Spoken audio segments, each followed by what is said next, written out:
یہ جو خطبہ پڑھا گیا ہے یہ صرف نکاح کا خطبہ نہیں تھی. کوئی بھی بڑا کام ہو اور اہم معاملہ ہو تو اس طرح اللہ کی تعریف اور رسول اکرم صلی اللہ علیہ وسلم کی خدمت میں درود پیش کر کے اللہ تبارک و تعالیٰ سے اس کام کو آسان بنانے کی درخواست کرنی چاہیے.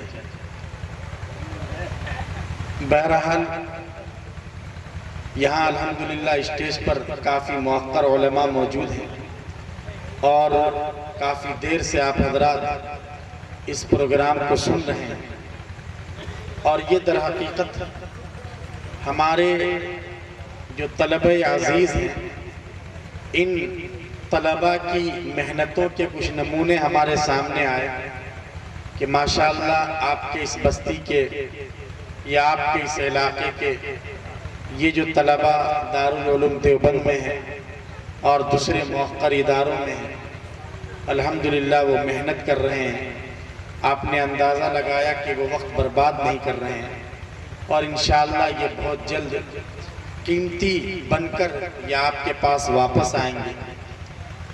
اور اس سے یہ نمونے اس لیے بھی پیش کیے جاتے ہیں تاکہ دوسرے لوگوں میں بھی حوصلہ پیدا ہو اور ان کو بھی یہ شوق پیدا ہو کہ ہمیں بھی اللہ نے اولاد دے رکھی ہے، ہمارے پاس بھی بیٹے ہیں، ہمارے پاس بھی پوتے اور نواسے ہیں، ہم بھی انہیں اس طرح تیار کریں کہ وہ لوگوں کے سامنے آ کر انہیں دین کی دعوت دے سکیں، انہیں خیر اور بھلائی کے کام کی ترغیب دے سکیں.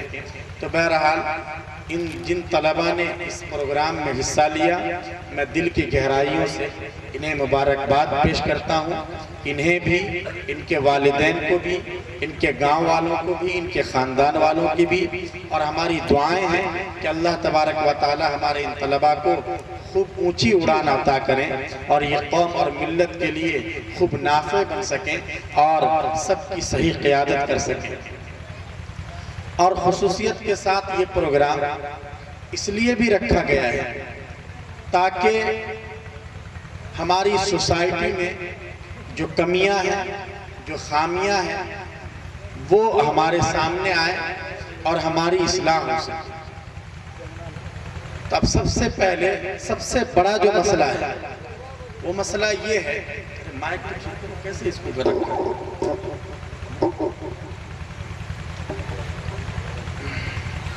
تمہارا یہ سسٹم دیکھو کتنا اونچا ہے اور یہ اسٹینڈ صحیح نہیں. خیر، سب سے بڑا مسئلہ یہ ہے، آواز ٹھیک ہے، یہاں اسٹینڈ کا مسئلہ ہے کہ بھائی اصلاح اور سماج سدھار، یہ عنوان رکھنے کا مطلب یہ ہے کہ ہم اس بات کو مان رہے ہیں کہ ہمارے سماج میں کچھ نہ کچھ مسٹیک ہے، سب کچھ ٹھیک ٹھاک نہیں چل رہا ہے، اس لیے تو ہم اپنے سماج کی اصلاح کی فکر کر رہے ہیں.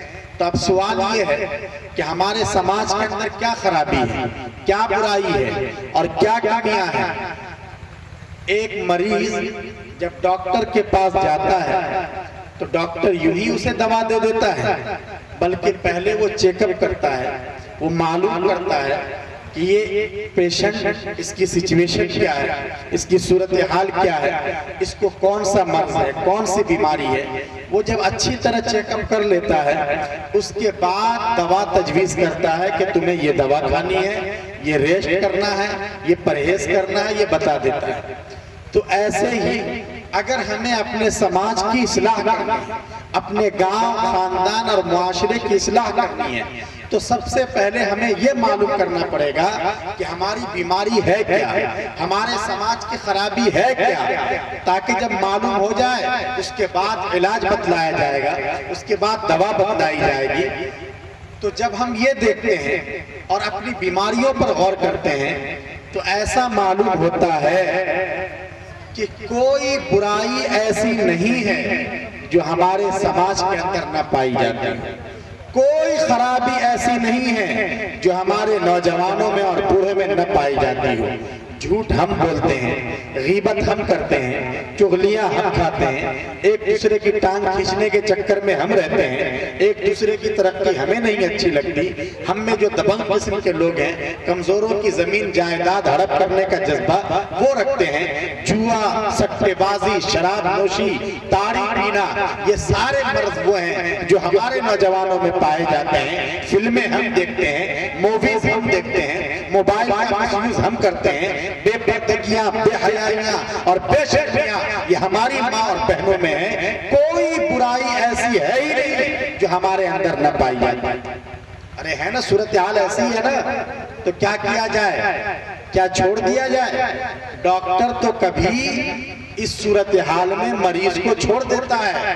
اگر اس ڈاکٹر کے اندر تھوڑی ہمدردی ہوتی ہے تو وہ اپنا پیسہ نہیں بناتا، وہ یہ کہتا ہے جب دیکھتا ہے کہ اس مریض کو شوگر بھی ہے، اس کو گردے کی بھی پرابلم ہے، اس کو ہارٹ کی بھی پرابلم ہے، اس کو یہ تکلیف بھی ہے، وہ تکلیف بھی ہے، تو کہہ دیتا ہے کہ تم ایسا کرو، اپنے ابا جان کو گھر لے جاؤ، ان کی کچھ سیوا کر لو، جو کھائیں وہ کھلا دو، علاج کرانے سے کوئی فائدہ نہیں۔ تو ڈاکٹر تو ہاتھ اٹھا لیتا ہے۔ تو کیا ہم بھی یہ کریں کہ علاج ہی چھوڑ دیں؟ نہیں میرے دوستو، ہم ایسا نہیں کر سکتے۔ چاہے ہمارے سماج میں آگ لگی ہوئی ہے اور چاہے سر سے پیر تک ہم پریشانیوں میں اور برائیوں میں مبتلا ہیں، لیکن ہمیں بہرحال اس برائی کو ختم کرنے کی کوشش کرنا ہے، اور اس کے لیے ہم جو کچھ کر سکتے ہیں ہمیں ضرور کرنا چاہیے۔ ایسا معاشرہ، یہ جو معاشرہ ہمارا ہے اور ہماری سوسائٹی ہے، اس سے خراب سوسائٹی اس وقت تھی جب رسول اکرم صلی اللہ علیہ وسلم اس دنیا میں تشریف لائے تھے۔ کتنے ظالم اور کتنے سنگدل لوگ تھے، قتل کرنا ان کے نیچر میں تھا، شراب ان کی گھٹیوں میں پڑی ہوئی تھی، وہ کئی مہینے صرف ڈاکہ ڈال کر اور چوری کر کے اپنا پیٹ پالتے تھے۔ وہ خانہ کعبہ کا طواف بھی ننگے ہو کر کیا کرتے تھے۔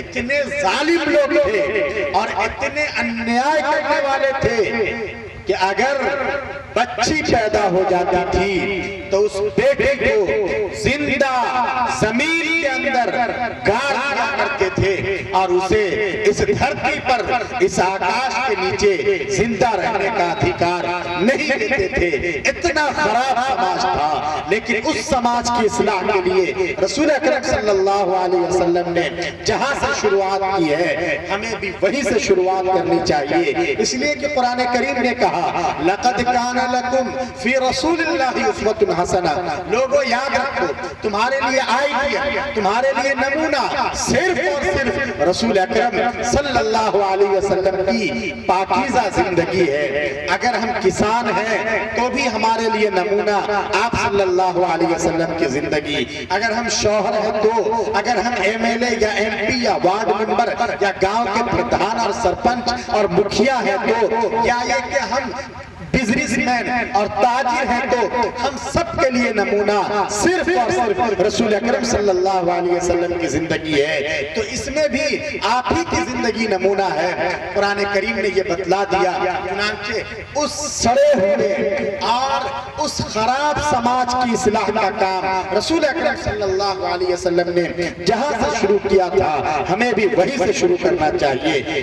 آپ نے اس سماج کی اصلاح کے لیے یہ نہیں فرمایا کہ لوگوں تم جھوٹ مت بولو، لوگوں تم غیبت مت کرو، حالانکہ یہ سارے پاپ اور سارے کرائم اور یہ ساری برائیاں اور یہ ساری خرابیاں ان کے اندر موجود تھی، لیکن ان سب کے باوجود اس سماج کی اصلاح کے لیے جب اللہ رب العزت نے پہلا سندیش بھیجا، پہلا میسیج بھیجا اور پہلی مرتبہ جبریل علیہ السلام اللہ کی طرف سے پیغام لے کر، وحی لے کر غار حرا میں آپ صلی اللہ علیہ وسلم کے پاس آتے ہیں سماج کی اصلاح کے لیے، سماج کے سدھار کے لیے، گاؤں کی اصلاح کے لیے، محلے کی اصلاح کے لیے، علاقے کی اصلاح کے لیے، پورے ملک اور دیش کی اصلاح کے لیے، تو اس وقت اللہ کی طرف سے یہ نہیں کہا جاتا کہ لوگوں تم غیبت مت کرو، لوگوں تم شراب مت پیو، لوگوں تم اپنے ماں باپ کا دل مت دکھاؤ، لوگوں تم ڈاکہ مت ڈالو، لوگوں تم زمین مت ہڑپ کرو۔ حالانکہ یہ سارے کرائم اور یہ سارے جرائم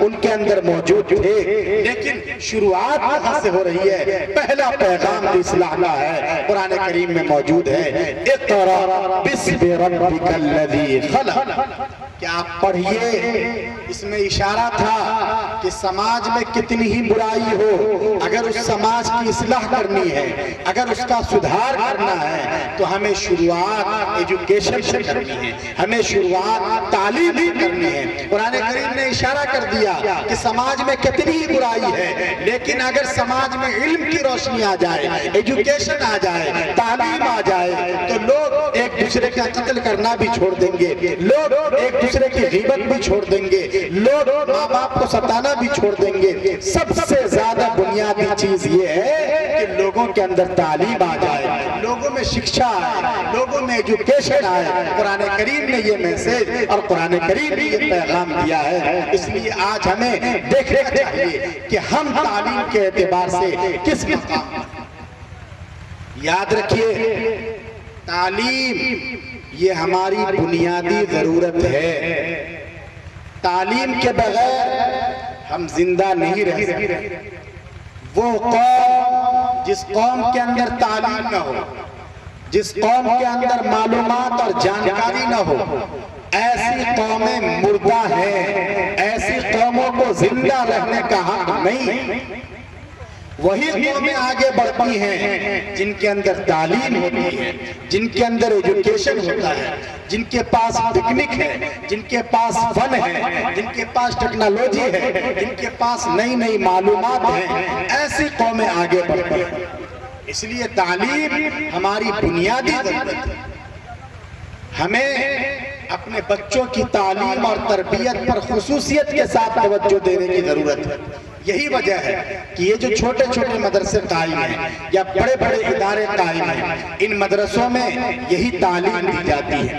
ہمارے پاس جو طلبہ پڑھنے آتے ہیں، ہم انہیں دین سکھلاتے ہیں، ہم انہیں توحید سکھلاتے ہیں، ہم انہیں آخرت سکھلاتے ہیں، ہم انہیں تقدیر کے بارے میں بتلاتے ہیں، ہم انہیں جنت اور جہنم کے بارے میں بتلاتے ہیں۔ ان مدرسوں میں کیا ہوتا ہے؟ ان مدرسوں میں آتنکواد نہیں سکھلایا جاتا، ان مدرسوں میں نافرمانی نہیں سکھلائی جاتی، ان مدرسوں میں شدت پسندی کی تعلیم نہیں دی جاتی، بلکہ ان مدرسوں میں محبت کی تعلیم دی جاتی ہے، ان مدرسوں میں ہمدردی کی تعلیم دی جاتی ہے، ان مدرسوں میں مانوتا کی تعلیم دی جاتی ہے۔ ہم ان بچوں کو بتلاتے ہیں کہ پیارے بچوں، یاد رکھو، تم جس سماج اور سوسائٹی میں رہتے ہو، تمہاری ذمہ داری ہے۔ یہ جو سماج کے بڑے بوڑھے لوگ ہیں، ان کا احترام کرنا ضروری ہے۔ پیارے آقا صلی اللہ علیہ وسلم نے ارشاد فرمایا، ان من اجلال اللہ تعالی اکرام ذی الشیبۃ المسلم۔ یاد رکھو، وہ بوڑھا جس کی داڑھی کے بال سفید ہو گئے، ایمان کی حالت میں، اسلام کی حالت میں، وہ بڑھاپے کی عمر کو پہنچ گیا، وہ لاٹھی اور سہارے کا محتاج ہو گیا، اس کے پیروں میں کپ کپی آ گئی، اس کی زبان اپنے آپ قابو میں نہیں رہتی۔ ایسے سفید داڑھی والے بوڑھے کا احترام کرنا، اس کا رسپیکٹ کرنا، محبت کے بول بولنا، اسے سینے سے لگانا، اس کی خدمت کرنا، اس کی تعظیم کرنا، پیارے آقا فرماتے ہیں یہ اس بوڑھے کا احترام نہیں، بلکہ اس بوڑھے کو پیدا کرنے والے خدا جلال کا احترام۔ یہ تعلیم ہم بچوں کو دیتے ہیں، بچوں کو ہم بتلاتے ہیں۔ جو بچے ہمارے پاس تعلیم لینے آتے ہیں، یاد رکھو، تم چاہے کتنی ہی بڑی ڈگری حاصل کر لو، کتنے ہی بڑے نمازی بن جاؤ، حاجی بن جاؤ، عبادت گزار بن جاؤ، گاؤں کے لوگ تمہیں کیسی ہی عزت دے دیں، لیکن سوال یہ ہے کہ تمہارا خدا بھی تم سے راضی ہے یا نہیں ہے۔ اس کو دیکھنے کے لیے معیار اور اسٹینڈرڈ یہ ہے کہ تم یہ دیکھو کہ تمہارے ماں باپ تم سے راضی ہیں یا نہیں۔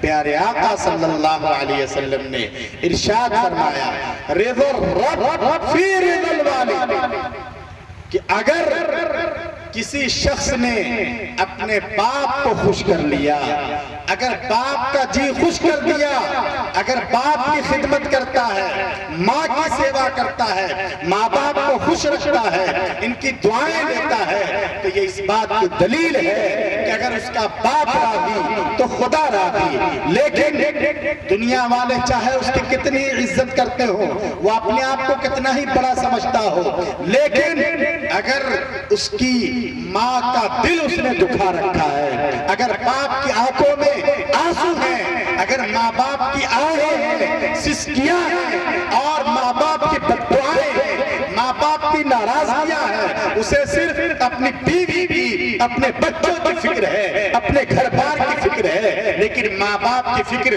بالکل نہیں ہے۔ ایسا شخص اگر ماں باپ کو ستاتا ہے، ماں باپ اگر راضی نہیں ہے، تو اس بات کی دلیل ہے کہ آسمان پر خدا بھی اس سے راضی نہیں۔ اگر تمہیں خدا کو راضی کرنا ہے، پہلے باپ کو راضی کرو۔ اگر باپ راضی خدا راضی، اگر باپ ناراض خدا ناراض۔ بچوں کو یہ تعلیم دی جاتی ہے۔ ان بچوں کو ہم بتلاتے ہیں کہ دین صرف نماز روزے کا نام نہیں ہے، زکوٰۃ خیرات کا نام نہیں ہے۔ دین کا مطلب یہ ہے کہ ہماری ذات سے کسی کو تکلیف نہ پہنچے، ہم دوسروں کے کام آئے۔ اس لیے بچوں یاد رکھو، تم جس گاؤں میں رہتے ہو، تمہارے گھر کے باہر سے جو سڑک گزرتی ہے، اس سڑک کو صاف رکھنا یہ تمہاری ذمہ داری ہے۔ اگر تم اس سڑک پر کوڑا کرکٹ ڈالتے ہو، اس پر اینٹ پتھر ڈالتے ہو، اس پر اپنے آنگن اور گھر کا پانی بہا دیتے ہو، جس سے آنے جانے والوں کو تکلیف ہوتی ہے، تو ہو سکتا ہے وارڈ ممبر تمہارا کچھ نہ بگاڑ سکے، گاؤں کے مکھیا جی تمہیں کچھ نہ کہہ سکیں، لیکن یاد رکھو تم جس شریعت کو مانتے ہو، اس شریعت کے اعتبار سے تم نے پاپ کیا ہے، تم نے جھوٹ کیا ہے، اور اللہ کے یہاں تمہیں جواب دینے کے لیے تیار ہونا چاہیے۔ کیوں یہ کام تمہارا بالکل بھی غلط ہے۔ تم مسلمان ہو، تم ایمان والے ہو، نہیں۔ المسلم من سلم المسلمون من لسانہ و یدہ۔ مسلمان تو وہ ہے جس کی زبان سے اور جس کے ہاتھ سے دوسرے مسلمان محفوظ رہے۔ تم کیسے مسلمان ہو کہ تم سے لوگوں کو تکلیف ہوتی ہے، نمازیوں کو تکلیف ہوتی ہے، راستے پر چلنے والوں کو تکلیف ہوتی ہے؟ یہ اس بات کی دلیل ہے کہ تمہارا ایمان محفوظ نہیں ہے، تمہارا اسلام کمزور ہو چکا ہے۔ یہ اخلاق ہم ان بچوں کو سکھلانا ہے۔ اس لیے آپ حضرات قابل مبارکباد ہیں جن کے جگر کے ٹکڑے ان مدرسوں میں پل رہے ہیں، ان مدرسوں میں پڑھ رہے ہیں، ان مدرسوں میں تعلیم حاصل کر رہے ہیں۔ اور ابھی ماشاءاللہ ہمارے لیے، ہمارے اس گاؤں کے لیے خوش بختی ہے کہ ایک ہمارے عزیز طالب علم کے سر پر دستار سجائی گئی۔ یقیناً یہ بہت بڑی خوشی کی بات ہے۔ لوگوں اپنے بچوں کو پڑھاؤ، انہیں دین کی تعلیم دو۔ آپ نے دیکھا ایک بچہ حافظ قرآن ہوا، ہماری نگاہوں میں اس کی عظمت ہو یا نہ ہو، اللہ کے یہاں یہ تو انمول ہو گیا۔ اللہ کے یہاں اس کا مہتو بہت ہوتا ہے۔ یاد رکھیے، آپ جن بچوں کو مدرسے کے سپرد کرتے ہیں، آپ جن بچوں کو حافظ بنا رہے ہیں، آپ جن بچوں کو قاری بنا رہے ہیں، آپ جن بچوں کو عالم اور مفتی بنا رہے ہیں، آپ یقین مانیے یہ بچے کبھی آپ سے بے وفائی نہیں کریں گے، کبھی آپ کا نقصان نہیں کریں گے۔ ہو سکتا ہے کہ کل کو ان کی تنخواہ بہت کم ہو اور صرف 2 روٹیاں ان کے پاس ہوں، پھر بھی آپ یقین رکھیے یہ 1 روٹی ضرور پہلے آپ کو کھلائے گا، آپ کے منہ میں نوالا بنا کر ڈالے گا، اس کے بعد اپنا پیٹ بھرے گا، اس لیے کہ اس کے پاس علم ہے، قرآن کا علم ہے، حدیث پاک کا علم ہے۔ اس کو معلوم ہے کہ ماں باپ کی اہمیت کیا ہے، اس کو معلوم ہے ماں باپ کتنی بڑی دولت اور ان کی عظمت کیا ہے، اس لیے وہ کبھی آپ کو تکلیف نہیں دے گا۔ بلکہ آپ یقین مانیے ایک وقت ایسا آئے گا کہ آپ کے جتنے سورسز اور تعلقات والے ہیں سب آپ سے ہاتھ موڑ لیں گے۔ آپ کا انجینئر بیٹا ایک طرف ہو جائے گا، آپ کا ڈاکٹر بیٹا ایک طرف چلا جائے گا، اور یہ سب آپ سے دور ہو جائیں گے۔ آپ کی لائٹ گل ہو چکی ہوگی، آپ اندھیرے میں تڑپ رہے ہوں گے، پریشان ہوں گے، کہیں دور دور تک روشنی نہیں ہوگی، وہاں گرمی ہوگی، اندھیرا ہوگا، بلکہ بڑے بڑے سانپ اور بچھو آپ کو ڈسنے کے لیے آگے بڑھیں گے، وہ آپ کی پسلیاں آپس میں ٹکرا دی جائیں گی، آپ ہائے ہائے چلائیں گے، شور ہو جائیں گے، آپ کا انجینئر بیٹا کام نہیں آئے گا، آپ کا ڈاکٹر بیٹا کام نہیں آئے گا، آپ کا بینک بیلنس کام نہیں آئے گا۔ یہ جو چھوٹے چھوٹے بچے جنہیں آپ نے کوئی اہمیت نہیں دی ہے، لیکن جس کو آپ نے حافظ قرآن بنایا ہے، یہ بچہ اس وقت قبر کے اندھیرے میں آپ کے کام آئے گا۔ یہ جو قرآن کریم پڑھے گا، اس کی وجہ سے آپ کا اندھیرا ختم ہو جائے گا، وہاں روشنی ہی روشنی ہوگی، وہاں سانپ نہیں ہوں گے، وہاں بچھو نہیں ہوں گے، وہاں راحت ہوگی، ٹھنڈی ہوائیں چلیں گی۔ اس لیے لوگوں اپنے ان بچوں کی قدر کرو، اپنے اندر جذبہ پیدا کرو کہ ہم اپنے بچوں کو دیندار بنائیں گے، ہم اپنے بچوں کو حافظ قرآن بنائیں گے، ہم اپنے بچوں کو عالم دین بنائیں گے۔ اور یاد رکھیے، بچوں کو دین سکھلانا، حافظ اور مولوی بنانا یہ ضروری نہیں ہے، لیکن دیندار بنانا ہر ماں باپ کی ضرورت ہے۔ اس مسئلے کو اچھی طرح سمجھیے۔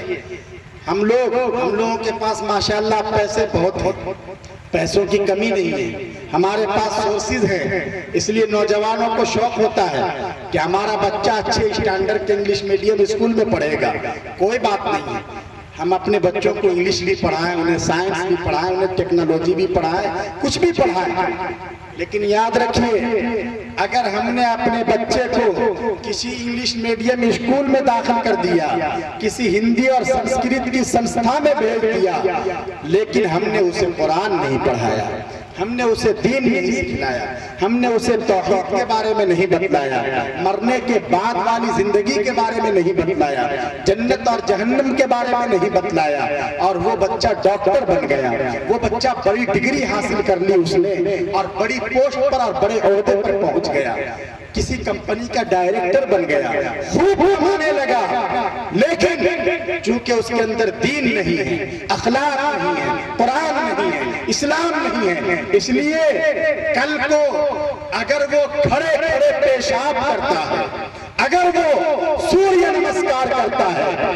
اگر وہ بھارت کی وندنا کرتا ہے، اگر وہ کفر کرتا ہے، اگر وہ شرک کرتا ہے، اگر وہ جرم کرتا ہے، جس کی وجہ سے کل قیامت کے دن اسے جہنم کی دہکتی ہوئی آگ کے حوالے کیا جائے گا، تو یاد رکھیے تنہا وہ آگ میں نہیں جائے گا، بلکہ اپنے ساتھ اپنے پیارے ماں باپ کو بھی کسے کر لے جائے گا، کیونکہ جتنا بڑا مجرم ہو ہے اس سے بڑے پاپی اس کے ماں باپ ہیں۔ ماں باپ کی ذمہ داری تھی اپنے بچے کو بتلاتے کہ بیٹے ہم مسلمان ہیں، ہم دنیا کہ کسی طاقت کے آگے، کسی پاور کے آگے، کسی درخت کے آگے، کسی دیش کے آگے، کسی شکتی کے آگے، اللہ کے علاوہ ہم کسی کے آگے اپنا سر نہیں جھکا سکتے، ہم چاند اور سورج کی پوجا نہیں کر سکتے۔ ماں باپ کی ذمہ داری تھی اپنے بچے کو بتلاتے، کیوں نہیں بتلایا؟ اس لیے بچے کے ساتھ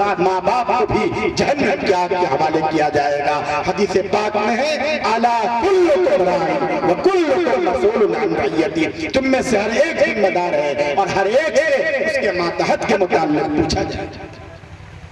اس لیے ہم یہ نہ سمجھیں کہ ہم تو نماز پڑھتے ہیں اس لیے کافی ہے، نہیں، ہمیں اپنے ساتھ ساتھ اپنی نسلوں کی فکر کرنی ہے، ورنہ یاد رکھیے قبر میں جب ہم پہنچ جائیں گے تو یہ بچے ہمارے لیے وبال بنیں۔ اس لیے اس کی بہت زیادہ ضرورت ہے کہ ہم اپنے بچوں کی صحیح تعلیم کی فکر کریں، ان کی صحیح تربیت کی فکر کریں، ہمارے پاس اچھے ادارے ہوں، اچھے مدرسے ہوں، اچھے اسکول ہوں، جہاں اسلامی ماحول میں انہیں تعلیم دی جائے، انہیں ڈاکٹر بنایا جائے، انہیں انجینئر بنایا جائے، انہیں حافظ قرآن بنایا جائے، انہیں عالم دین بنایا جائے۔ اس کے لیے ہمیں فکر کرنی چاہیے۔ بہرحال آپ حضرات قابل مبارکباد ہیں، ماشاءاللہ آپ کے جگر کے یہ ٹکڑے، آپ کے بیٹے، آپ کے یہ خون، آپ کے جسم کے یہ حصے مدرسوں میں تعلیم حاصل کر رہے ہیں، اور آپ کے گاؤں کا یہ بچہ الحمدللہ حافظ قرآن ہونے کی سعادت اس نے حاصل کی۔ یہ پورے گاؤں کے لیے خوشی کی بات ہے۔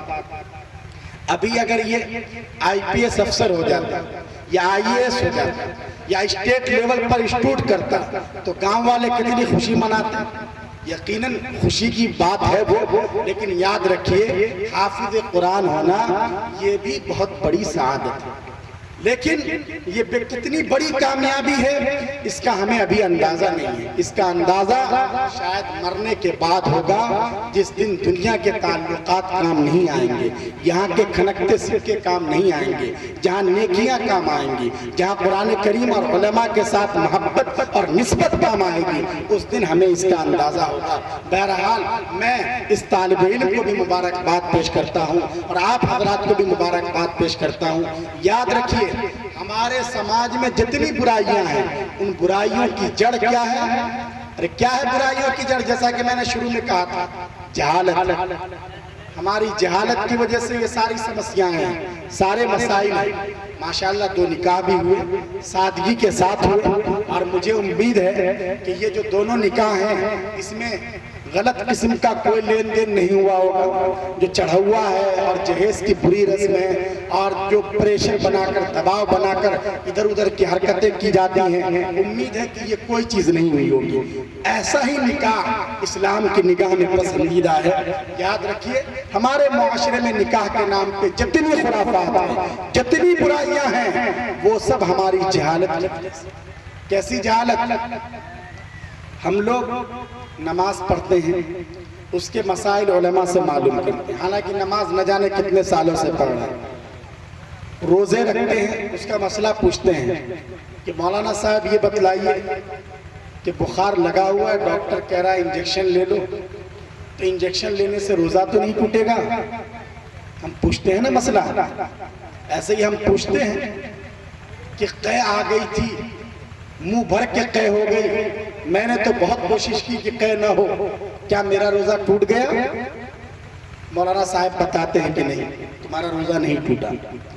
تو یہ مسئلے ہم پوچھتے ہیں نماز اور روزے کے بارے میں، لیکن کوئی بتلائے پورے مجمع میں سے، کیا ہمارے گھر میں جب شادی ہوئی تو ہم نے کسی مفتی صاحب سے کانٹیکٹ کیا کہ ذرا یہ بتلائیے کہ شادی میں کیا کرنا چاہیے، کیا نہیں کرنا چاہیے، منگنی کا طریقہ کیا ہے، بارات کے سلسلے میں شریعت کا کیا حکم ہے، اور لڑکی کے انتخاب کا معیار کیا ہونا چاہیے؟ یہ ہم کبھی نہیں پوچھتے۔ کیوں؟ اس لیے کہ ہم دین صرف نماز اور روزے کو سمجھتے ہیں، ہم نکاح کو دین کا حصہ سمجھتے ہی نہیں۔ یاد رکھیے نکاح بھی دین کا حصہ ہے، اور اس میں بھی شریعت کو فالو کرنا اور اس کی پیروی کرنا ضروری ہے۔ ہم نکاح کے دن آزاد نہیں ہیں کہ بہت سے بدقسمت اور نالائق قسم کے لوگ ہیں جو نکاح کے موقع پر آج بھی ڈی جے بجاتے ہیں، گانے بجانے کرتے ہیں اور گانے پر تھرکتے ہیں۔ ان کی بہو بیٹیاں بغیر پردے کے ان کی ویڈیو گرافی ہوا کرتی ہے۔ بہت سے بدقسمت مسلمان آج بھی ہمارے معاشرے میں موجود ہیں۔ ہم کیوں؟ اس لیے کہ ہم یہ سمجھتے ہیں کہ آج تو خوشی کا دن ہے، آج تو ناچنے کا دن ہے، آج تو خوشی منانے کا دن ہے۔ میرے دوستو ایسا نہیں ہے۔ ہم نکاح کے دن بھی شریعت کے غلام ہیں، ہمیں اس دن بھی شریعت کا اتباع کرنا ضروری ہے۔ اس لیے سب سے پہلے اس بات کی ضرورت ہے کہ ہم اپنی جہالت کو ختم کریں، ہم یہ سمجھیں کہ نکاح بھی دین کا حصہ ہے اور اس کے بھی مسائل ہیں اور اس کو بھی شریعت کے مطابق ہی انجام دینا ضروری ہے۔ بھائی نوجوان عہد کرتے ہیں انشاءاللہ کہ ان کا نکاح سادگی کے ساتھ ہوگا۔ ماشاءاللہ یہ پروگرام ہو رہے ہیں، یہ تعلیمی بیداری کانفرنس سے سب کچھ ہے۔ میں اپنے ان عزیزوں سے یہ بھی کہوں گا کہ ایک کمیٹی بنائیں، جن میں نوجوانوں کو بھی جوڑیں، جو ہمارے بزرگ علماء کرام ہیں ان کی سرپرستی ہو، اور وہ ہمارے سماج میں جو برائیاں ہیں، بے پردگی ہے اور بہت سی نالائقیاں ہیں، وہ ان کے خلاف ایکشن لیں اور ان پر نگاہ رکھیں، تو انشاءاللہ سماج میں اس کا بہت اچھا میسج جائے گا اور اس کا فائدہ ہوگا۔ تو بہرحال یہ سب برائیاں ہمارے اندر موجود ہیں، ہم ان برائیوں کو برائی ہی نہیں سمجھتے۔ ایک بہت بڑی اہم بات یہ ہے، اس بات کو کہہ کے میں اپنی بات ختم کروں گا، مجھے تو دیر تک گفتگو کرنی چاہیے لیکن وقت چونکہ زیادہ ہو گیا ہے، اس لیے میں آپ حضرات کے صبر کا امتحان زیادہ نہیں لے سکتا، اس لیے میں صرف بنیادی طور سے ایک بات کی طرف اشارہ کر کے اپنی بات ختم کر دوں گا۔ سوال یہ ہے کہ جیسے ابھی میں نے کہہ دیا کہ نکاح شریعت کے مطابق کیجئے ورنہ پوری زندگی پریشان رہیں گے۔ بھائی جب نکاح کے دن ہم اللہ کے حکموں کو توڑیں گے تو کیا نکاح کے بعد اس نکاح کی وجہ سے ہمارے گھروں میں محبت آئے گی؟ نہیں، آپس میں نفرت آئے گی، ساس بہو کے جھگڑے ہوں گے۔ یہ سب باتیں ہیں لیکن اتنا آسان نہیں ہے اس پر عمل کرنا۔ کوئی نوجوان اگر اللہ نے اس کو ہدایت دے بھی دی اور وہ یہ کہے کہ میں بارات نہیں لے جاؤں گا، میں یہ رسم نہیں ہونے دوں گا، تو ہمارے سماج کے جو بڑے بوڑھے لوگ ہیں، یہ جو دادا ہیں، یہی ناراض ہو جاتے ہیں کہ ایسا کیسے؟ یہ تو ہمارے خاندان کی ناک کس نے خاک میں ملا دی ہے، ایسا نہیں ہوگا، تمہیں جانا ہے جاؤ، میں اس شادی کا بائیکاٹ کرتا ہوں۔ دادا ہی نہیں چلنے دیتے، چچا یہ بڑی رکاوٹ پیدا کرتے ہیں۔ یعنی مسائل بہت ہیں، دین پر لوگوں کو لانا اتنا آسان نہیں ہے۔ سوال یہ ہے کہ جب ہم مسلمان ہیں، قرآن اور حدیث کے غلام ہیں، تو ہماری زندگیوں میں دین کیوں نہیں، اور دین پر عمل کرنے میں ہمیں کیوں پریشانی محسوس ہوتی ہے؟ ابھی ماشاءاللہ اتنا بڑا مجمع ہے، اس میں سے بہت سے لوگ پیچھے کھڑے ہیں جو سوچ رہے ہیں کہ جب کھسکنا ہو بہت آسانی سے کھسک لیں، حالانکہ آگے بھی جگہ ہے۔ حالانکہ دین کے ادب کا اور علماء کرام کی عظمت کا تقاضا یہ تھا کہ آگے آ کے پوری عظمت کے ساتھ بیٹھتے، احترام کے ساتھ سنتے، لیکن دین پر عمل کرنے کو جی چاہتا ہی نہیں۔ یہی اگر مشاعرے کی مجلس ہوتی، پھر آپ دیکھتے اگر وہاں شاعرات کا بھی سلسلہ ہوتا، کتنی لمبی لمبی لائنیں ہوتی ہیں، اور یہ جن لوگوں کی آنکھوں میں نیند کا اثر ہے بالکل نہیں ہوتا، یہ سارے نوجوان بالکل تر و تازہ رہتے اور ان کو ایک نئی مومنٹ محسوس ہوتی۔ تو بہرحال دینی چیزوں میں ہماری طبیعت نہیں لگتی۔ فجر کے وقت اذان کی آواز ہمارے کانوں میں گونجتی ہے، ہمیں معلوم ہے کہ فجر کی نماز پڑھنا ضروری ہے، فرض ہے، ہمیں اٹھ جانا چاہیے، لیکن ہم اٹھ پاتے ہیں؟ ارے نہیں اٹھ پاتے نا۔ ایسا کیوں ہے؟ اس کے بارے میں بتانا چاہ رہا ہوں کہ قرآن کریم نے اس کی طرف اشارہ کیا۔ قرآن کریم میں ایک جگہ ہے، یا ایھا الرسل کلوا من الطیبات وَاعْمَلُوا صَالِحًا، اے پیغمبروں حلال اور پاکیزہ روزی کھاؤ اور نیک عمل کرو۔ اس میں مفسرین یہ فرماتے ہیں کہ اس میں اس بات کی طرف اشارہ ہے کہ نیک عمل کی توفیق، شریعت پر عمل کی توفیق اس وقت ہوتی ہے جب انسان کے پیٹ میں جانے والا لقمہ حلال ہو، پاکیزہ ہو، شبہ سے پاک ہو۔ اگر وہ صحیح حلال روزی کھاتا ہے تو نیکیوں کی طرف اس کی طبیعت چلتی ہے، لیکن اگر اس کے پیٹ میں حرام لقمہ جاتا ہے تو بدماشیاں کرتا ہے، وہ کرائم کرتا ہے، وہ دوسروں کی عزت لوٹتا ہے، دوسروں کو ستاتا ہے اور پریشان کرتا ہے، نیکی کی طرف اس کی طبیعت نہیں چلتی۔ معلوم یہ ہوا کہ اگر ہم یہ چاہتے ہیں کہ نیک کام کرنے کا جذبہ ہمارے اندر زیادہ ہو، گناہوں سے نفرت ہو، برائیوں سے نفرت ہو، تو اس کے لیے ضروری ہے کہ ہم یہ دیکھیں کہ ہمارے پیٹ میں جانے والا لقمہ حلال ہے یا نہیں ہے۔ سب سے پہلے ہمیں اپنی انکم کے سورسز کو دیکھنا چاہیے، آمدنی کے ذرائع کو دیکھنا چاہیے۔ ہم لوگ کیا ہیں عام طور سے؟